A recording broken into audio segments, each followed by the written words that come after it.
വൈദ്യുതി ബന്ധം നിലച്ചതോടെ മുംബൈയിൽ മോണോ റെയിൽ ട്രാക്കിൽ കുടുങ്ങി അതിസാഹസികമായി യാത്രക്കാരെ പുറത്തിറക്കുകയാണ്. ക്രെയിനുകൾ ഉപയോഗിച്ചാണ് രക്ഷാ ദൗത്യം. സാങ്കേതിക വിദഗ്ധരുടെ നേതൃത്വത്തിൽ തകരാർ പരിഹരിക്കാനും ശ്രമം തുടരുകയാണ്. പുറത്തിറക്കിയ യാത്രക്കാർക്ക് അടിയന്തര വൈദ്യസഹായം ലഭ്യമാക്കി. ആ ദൃശ്യങ്ങളാണ് പ്രേക്ഷകർ ഇപ്പോൾ കാണുന്നത്. ശ്രീനാഥ് ചന്ദ്രൻ വിവരങ്ങൾ നൽകും. ശ്രീനാഥ്, അതിൽ നേരത്തെ ഏതാണ്ട് ഒരു 9 മണിക്ക് വന്ന റിപ്പോർട്ടുകൾ അനുസരിച്ച് 100ഓളം യാത്രക്കാർ ഇനിയും പുറത്തിറങ്ങാനുണ്ട് എന്നായിരുന്നു ദേശീയ മാധ്യമങ്ങളൊക്കെ പറഞ്ഞിരുന്നത്. ഇപ്പോഴത്തെ അവസ്ഥ എന്താണ്? മുഴുവൻ ആളുകളെയും പുറത്തിറക്കിയോ? എന്താണ് മുംബൈയിലെ ഒരു പൊതു സാഹചര്യം ഇപ്പോൾ?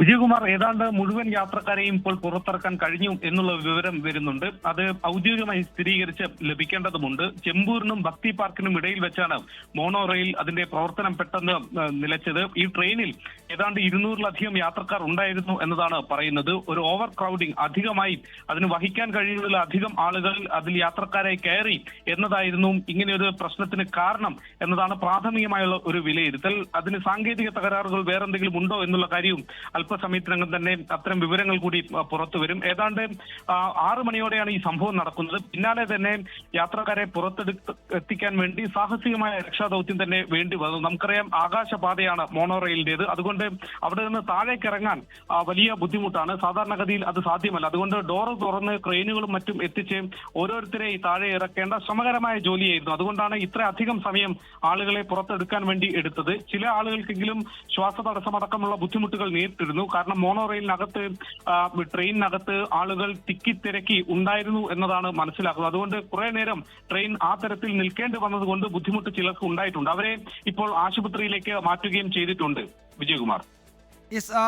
ശ്രീനാഥ്, മഴ കുറഞ്ഞു തുടങ്ങിയിട്ടുണ്ടോ മുംബൈയിൽ? 48 മണിക്കൂറും മഴ മുന്നറിയിപ്പുണ്ടെങ്കിലും തീവ്ര മഴയുടെ ആ സമയം, ആ മണിക്കൂറുകൾ കഴിഞ്ഞോ? വിജയകുമാർ, ഇപ്പോഴും മഴ തകർത്ത് തന്നെ പെയ്യുന്നുണ്ട്. തോരാ മഴയാണ് മുംബൈയിൽ. അടുത്ത 48 മണിക്കൂർ നിർണായകം എന്നതാണ് മുഖ്യമന്ത്രി ദേവേന്ദ്ര ഫഡ്നാവിസ് ഉച്ചയ്ക്ക് ശേഷം മാധ്യമങ്ങളോട് പറഞ്ഞത്. സംസ്ഥാനത്തിന്റെ വിവിധയിടങ്ങളിൽ 16 ജില്ലകളിലാണ് മഴക്കെടുതി അതിരൂക്ഷമായിട്ടുള്ളത്. നാന്ദേഡ് അടക്കമുള്ള ഇടങ്ങളിൽ അത് വളരെ തീവ്രമാണ്. അവിടെ സൈന്യത്തെ തന്നെ രംഗത്തിറക്കി വേണ്ടി വന്നു രക്ഷാദൗത്യം നടത്താൻ. ഇപ്പോൾ ട്രെയിൻ ഗതാഗതത്തെയും കാര്യമായി തന്നെ ബാധിച്ചിട്ടുണ്ട്. 12 ട്രെയിനുകളെങ്കിലും മുംബൈയിൽ നിന്ന് പുറപ്പെടുന്ന ട്രെയിനുകൾ പൂർണ്ണമായി തന്നെ റദ്ദാക്കിയിട്ടുണ്ട്.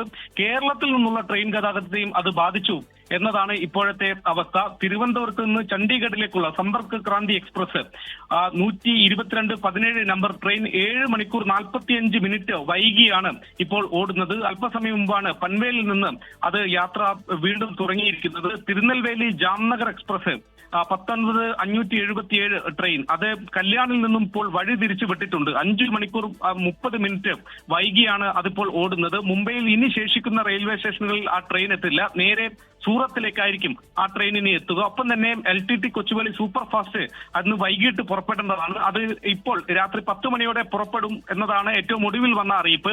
അത് പുറപ്പെട്ടോ എന്നുള്ള കാര്യം ഒന്നുകൂടി നമുക്ക് സ്ഥിരീകരിക്കേണ്ടിയിരിക്കുന്നു. വൈകിട്ട് 8:45 പുറപ്പെടേണ്ട എറണാകുളം ദുരന്തോ എക്സ്പ്രസ് LTTയിൽ നിന്നുള്ള ട്രെയിനാണ്. അത് 11 മണിക്ക് പുറപ്പെടും എന്നതാണ് ഏറ്റവും ഒടുവിൽ വരുന്ന അറിയിപ്പ്. വിജയകുമാർ. ശ്രീനാഥാണ് വിവരങ്ങൾ നൽകിയത്. നമ്മൾ കരുതിയതിനൊക്കെ അപ്പുറത്തേക്കുള്ള വലിയ പ്രതിസന്ധി ആ മഹാനഗരത്തിലുണ്ട്. രാവിലെ മുതൽ നമ്മൾ അവിടെ നിന്നുള്ള ദൃശ്യങ്ങൾ കാണുന്നതാണ്. ഇപ്പോൾ മഴയ്ക്ക് ശമനമില്ല. അതിശക്തമായ മഴ തുടരുകയാണ്. 48 മണിക്കൂർ നിർണായകമാണ്. ഒരു പ്രളയ സമാന സാഹചര്യം ആ നഗരത്തിലുണ്ട്. അപ്പോൾ മഴ കുറയുന്നില്ല എങ്കിൽ കൂടുതൽ സങ്കീർണമാകും സാഹചര്യം. സൈന്യം പലയിടത്തും രക്ഷാപ്രവർത്തനത്തിന് ഇപ്പോൾ തന്നെ രംഗത്തുണ്ട്. ശ്രീനാഥ് ചന്ദ്രനാണ് വിവരങ്ങൾ നൽകിയത് മുംബൈയിൽ നിന്ന്. ലോകത്തെവിടെയായാലും ഏത് സമയത്തും 24 വാർത്തകളും ഓഗ്മെന്റഡ് റിയാലിറ്റി പാക്കേജുകളും എക്സ്പ്ലെയിനറുകളും വിശദമായി കാണാൻ ഞങ്ങളുടെ യൂട്യൂബ് ചാനൽ നിങ്ങൾക്ക് സബ്സ്ക്രൈബ് ചെയ്യാം.